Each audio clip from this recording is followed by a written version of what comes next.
assalamu alaikum, it's Jenny. Welcome back to my channel and welcome back to my kitchen for another cooking video. Today is another Mark Wiens inspired video. In this video we are going to be doing a Pakistani dish called chicken karahi.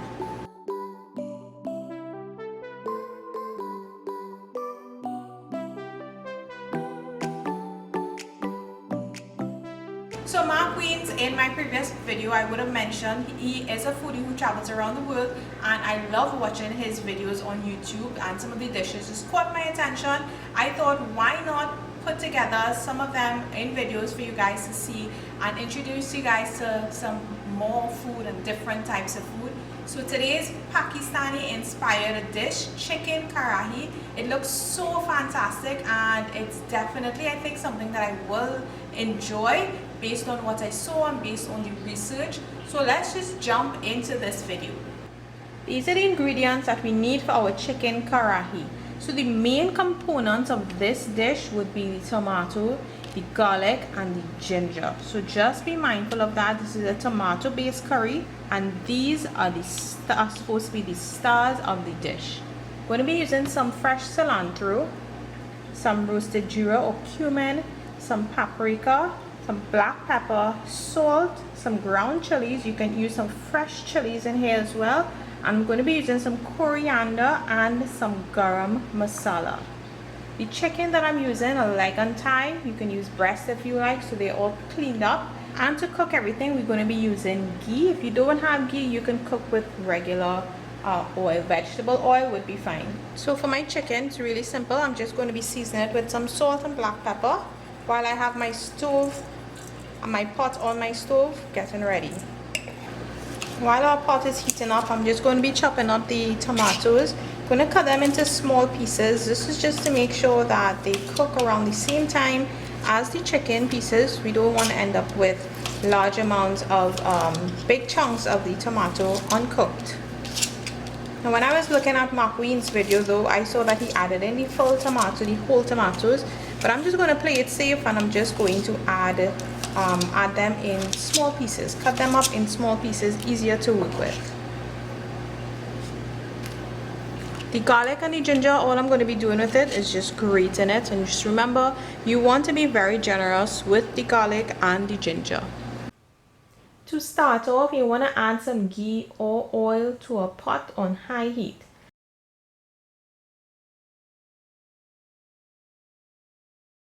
And once it's nice and hot, you're going to add the chicken pieces and cook them on each side for a few minutes until they get a nice brown color. Now try not to overcrowd the pot like I did, because you want to ensure that the chicken cooks through fast enough to get that color.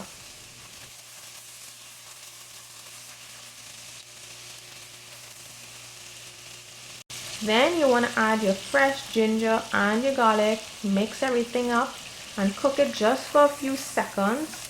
And you want to make sure that that garlic does not burn, as you don't want to get that burnt taste in your finished dish. Then you want to add the tomato chunks to the pot. Now keep your heat on high and let this cook until they are nice and tender enough to crush, and also until the chicken is cooked through properly. Now this can take about 20 minutes, 25 minutes. It depends on the size of your chicken. You want to keep turning it though, because you don't want to have anything sticking to the bottom of the pot.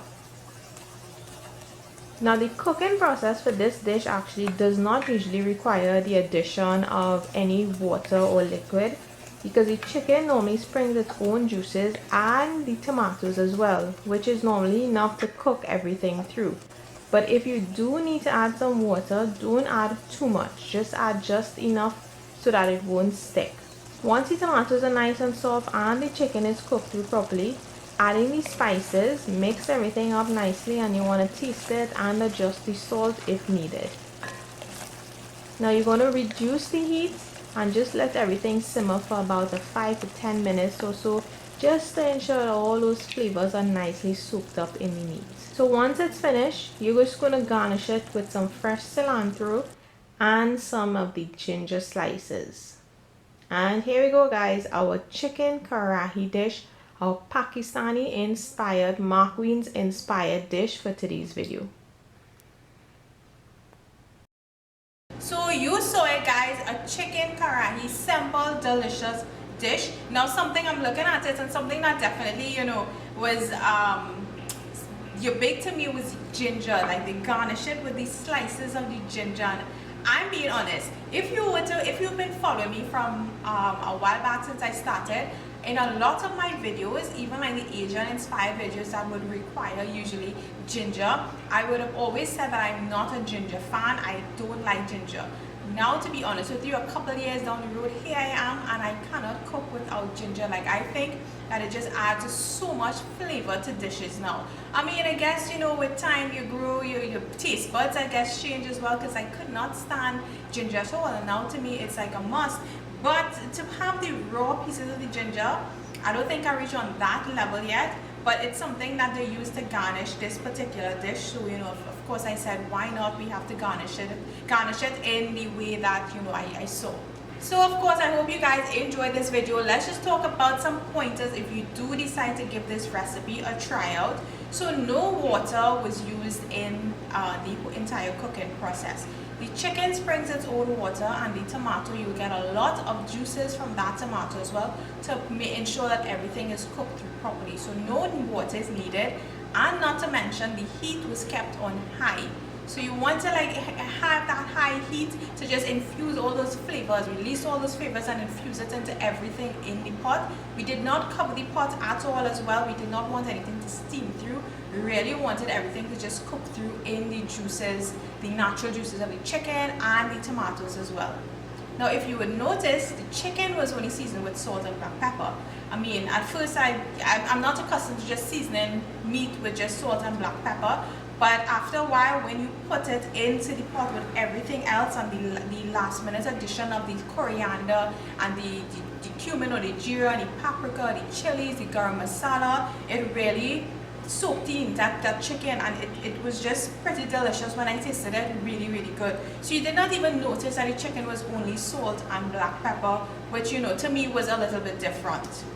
Something else to note, the chicken, when you do put it into the ghee or the oil, the point of that step, like I would have mentioned, was to give it a little color. Now, I kind of rushed it, so it didn't get the brown color like it ideally should have gotten.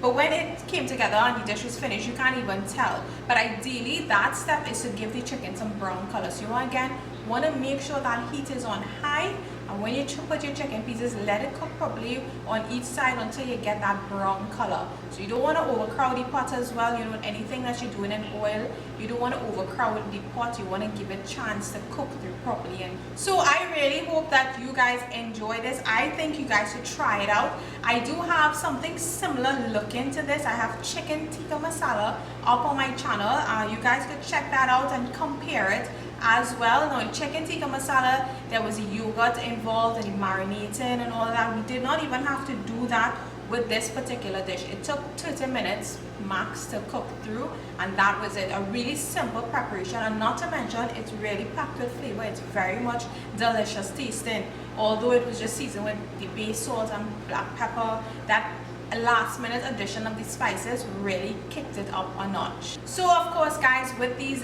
different countries inspired dishes that I am doing, I am always open up for your feedback, your comments on how the traditional way is done, or something different that I should have done or not do, and any other pointers on getting the the correct dish down.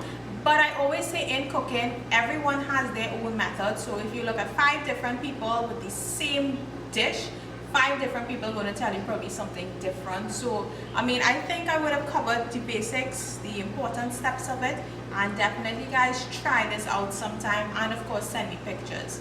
So this can be eaten with naan. I have a garlic naan recipe up on my channel. You guys can check that out. The link will be down below.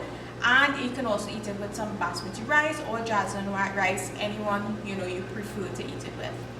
So thank you so much for watching, guys. Second Wiens inspired video, food around the world video. First one we did was a Jamaican inspired fish, Escovitch. Check that out. The link will be down below. Today is a Pakistani inspired dish, chicken karahi. The link for the full recipe and list of ingredients can be found below as well. and stay tuned to one more for this week, another food around the world inspired video. Thank you as always for watching, guys, and I will see you all in my next video.